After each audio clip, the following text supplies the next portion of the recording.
Você andou ouvindo que o mundo está numa guerra comercial e está tentando entender melhor essa história? De partida, eu te digo que essa treta tem muito mais a ver com a sua vida do que você pensa. Então fica aqui com a gente, porque é sobre isso o episódio de hoje do Indústria de A a Z. E tenha calma. Calma, porque o vídeo está imenso.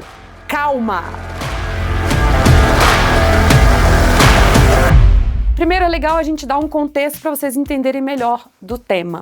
Desde o século passado, principalmente depois da Segunda Guerra Mundial, a gente vive, pelo menos até agora, num mundo globalizado em que existe muita troca entre os países. Por isso que a gente fala em cadeias globais de produção.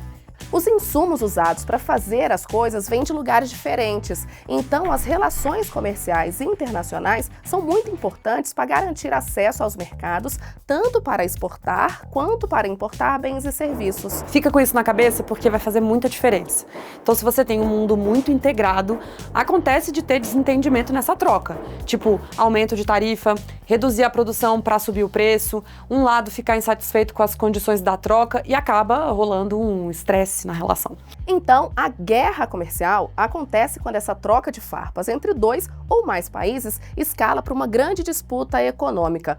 O discurso político sobe de tom e aí vem a adoção de medidas para dificultar o comércio, seja pelo aumento de tarifas, pela imposição de outras barreiras como a sanitária ou a não tarifária, que funciona mais ou menos com cotas, ou pode até chegar à suspensão de contratos de comercialização de bens e serviços. Quase sempre esse movimento vem com a justificativa de proteger os produtores do próprio país. Em bom português, protecionismo. Isso aqui que a gente descreveu para vocês está parecido mais ou menos com aquilo que a gente está vendo entre Estados Unidos e a China? Eu achei.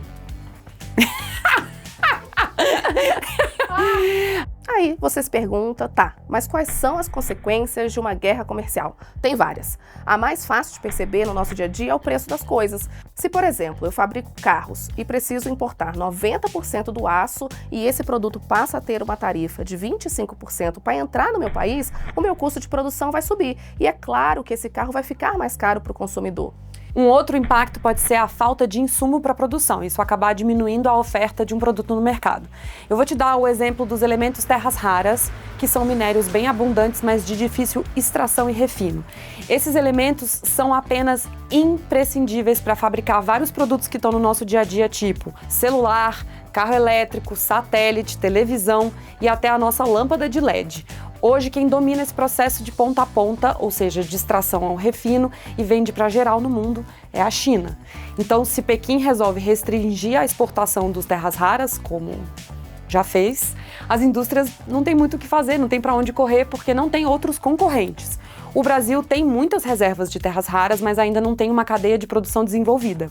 A gente tem uma matéria maravilhosa na agência de notícias da indústria que explica direitinho que diabos são as terras raras e o potencial do Brasil, o link está aqui na descrição. Um outro impacto é nos empregos. Quando empresas com muitos negócios no exterior perdem esse acesso e ficam mais dependentes do mercado interno, que não conseguem absorver toda a produção excedente, tem uma chance muito grande de as empresas precisarem diminuir a produção, vai demitir funcionário, isso vai aumentar o desemprego e diminuir o poder de compra das famílias. Também tem o risco de uma guerra comercial entre dois países acabar desencadeando uma onda mais ampla de isolamento por parte de outros países e a imposição de medidas mais restritivas ao comércio internacional. Além disso, a instabilidade provocada por uma guerra comercial deixa o mercado financeiro ainda mais nervoso. Então o câmbio sente, as bolsas sentem e acaba mexendo com o valor das empresas e aumentando a tensão justamente por essa falta de previsibilidade. Ou seja, guerras comerciais trazem instabilidade e aumentam as chances de recessão. E ninguém quer recessão, né, gente? Agora, como tudo tem dois lados, uma situação de guerra comercial pode se tornar uma oportunidade também, principalmente para quem está de fora da treta. Os países em conflito precisam buscar alternativas de fornecedores e também de mercado consumidor para os produtos afetados. Então, nessa história, parcerias que eram menos estratégicas ganham relevância. Tipo, o Brasil pode passar a vender mais soja e avião para a China, ocupando um espaço que era de empresas americanas. Além disso, o mundo pode viver também outra leva de acordos comerciais e parcerias, digamos assim, periféricas, para compensar os riscos impostos pelo conflito. Só que tudo isso leva tempo e pode não ser suficiente. Então, geralmente, o que se busca é acabar com a guerra comercial para restabelecer a normalidade nas relações. Paz. Aí você me pergunta, tá, mas tem como acalmar esses ânimos? Os países têm a quem recorrer?